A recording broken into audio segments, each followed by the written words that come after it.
મમ્મીએ મને એરપોર્ટ ઉપર મને કીધું તું, મને હજી યાદ છે 2 વર્ષને થોડોક ટાઈમ થયો, 2.5 વર્ષ આસપાસ તો નહીં પણ 2 વર્ષ પહેલાં મારી માએ મને એવું કીધું હતું.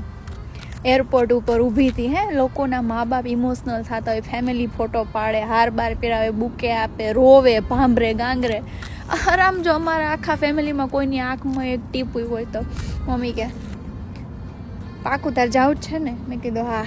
તે કે તારથી ને બધું કે થઈ જાય? મેં કીધું મારા ડેડી કે માથે પડે ને એટલે બધું થઈ જાય. તો મારી મમ્મી કે એ તો નકટી છે કે માથે પડે ને તોય ના કરે. એટલે મેં કીધું હશે, જોયું જશે. મમ્મી કે હજી ટાઈમ છે હો. મમ્મીએ મને ચોખ્ખું કીધું તું 4 વાર કે ફોરમ હજી ટાઈમ છે, રહેવા દે, નો જા. બહુ કે ફ્લાઇટના પૈસા જશે એ જ નહીં, કે ફી પાછી આવી જશે, તું અહીંયા કંઈક કરી લઈ, કે આટલા પૈસા બેંકમાં મૂક ને તોય કરી દે, મને કેટલું વ્યાજ આવે.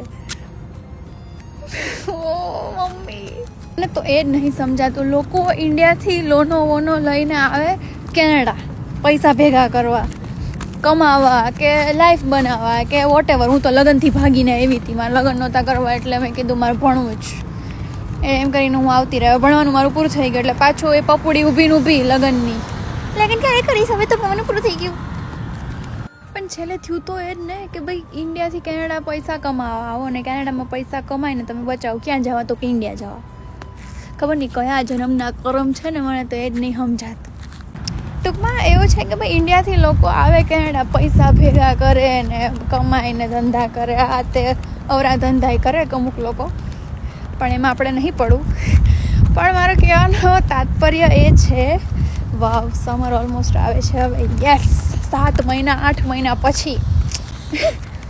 તો મારો કહેવાનો મતલબ એ છે કે અહીંયા આવીને લોકો પૈસા ભેગા કરે, જોબ કરે, સેવિંગ્સ કરે, ધંધા કરે, બધું કરે, અને પછી એ પૈસા બચાવીને લોકો જાય ક્યાં? ઇન્ડિયા.